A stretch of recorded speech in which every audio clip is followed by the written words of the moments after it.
আর এই যে পেঁয়াজ কাটছে সাদিক, চোখে পানি আসছে কিন্তু মুখে হাসি।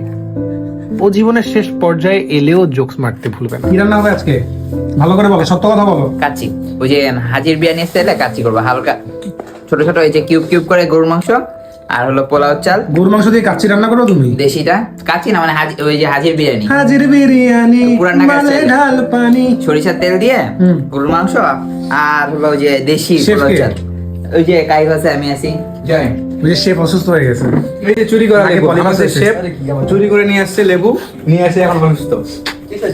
আর এইদিকে আমি আলু ছিলছি, কেউ যেন না বলে আমি শুধু ক্যামেরাম্যান ছিলাম। না ভাই, আমি ছিলাম। দেখেছো বন্ধুরা এরকম করে আলু ছিলেছো জীবনে? না, ছিল আলু আমি জীবনে আলু দেখিনি। দেখছো এই যে নতুন পদ্ধতি, নতুন আলু এগুলো কি? এগুলো চাল। ও আচ্ছা। এই মুহূর্তটা গুরুত্বপূর্ণ, কারণ মশলার পরিমাণ ঠিক না হলে বন্ধুত্বেও ঝাল বেশি হয়ে যেতে পারে। একটু পরে কাইফ বলল, এই কে একজন টেস্ট করো তো। কাইফের মুখে আত্মবিশ্বাস, কিন্তু আমাদের মনে সন্দেহ। না না, বমি করে দেবো খালি। আর লবণ না না, কি রে, কেউ খায় না কে? কি হলো?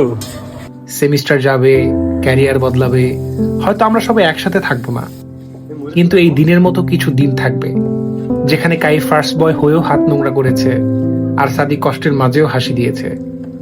এই ছোট ছোট মুহূর্তগুলোই আসলে বড় বড় স্মৃতি হয়ে যাবে।